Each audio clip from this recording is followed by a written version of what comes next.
નમસ્કાર દર્શક મિત્રો, ગુજરાતી 7 ન્યૂઝમાં આપનું હાર્દિક સ્વાગત છે। હું છું રીતિ પુરોહિત અને હવે જોઈશું આજના મુખ્ય સમાચાર। સોજા હાઈસ્કૂલના બાળ વૈજ્ઞાનિકો ઝોન કક્ષાએ કૃતિ રજૂ કરશે। ગાંધીનગર જિલ્લાના માણસા તાલુકાની લબ્ધ પ્રતિષ્ઠિત શૈક્ષણિક સંસ્થા શેઠ એચ.એમ. સાર્વજનિક હાઈસ્કૂલ સોજાના બાળ વૈજ્ઞાનિકોએ તૈયાર કરેલી 3 કૃતિઓ પૈકી 2 કૃતિઓ તાલુકા કક્ષાએ પ્રથમ નંબર પ્રાપ્ત કરી જિલ્લા કક્ષાના ગણિત વિજ્ઞાન પર્યાવરણ પ્રદર્શન માટે પસંદગી પામી હતી।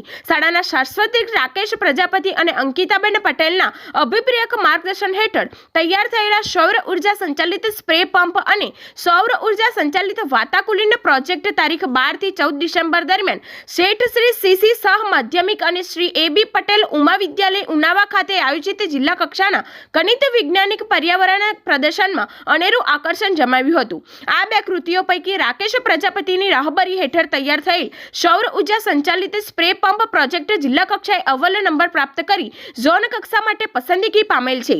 આગામી તારીખ 18 થી 20 ડિસેમ્બર દરમિયાન ડાયટ ગોતા ખાતે આયોજિત ઝોન કક્ષાના બાળ વૈજ્ઞાનિક પ્રદર્શનમાં શાળાનો નવીનતમ પ્રયોગો ધોરણ 9 ના અધ્યક્ષ પ્રજાપતિ આશીષ સાથે સુહાની ઠાકોર દ્વારા રજૂ કરવામાં આવનાર છે એમ એક અખબારી યાદીમાં શાળાના આચાર્ય શ્રી ભાવેશભાઈ જોશીએ જણાવેલ છે। ગુજરાતી 7 ન્યૂઝ સાથે રિપોર્ટર પ્રકાશ રાજપૂત।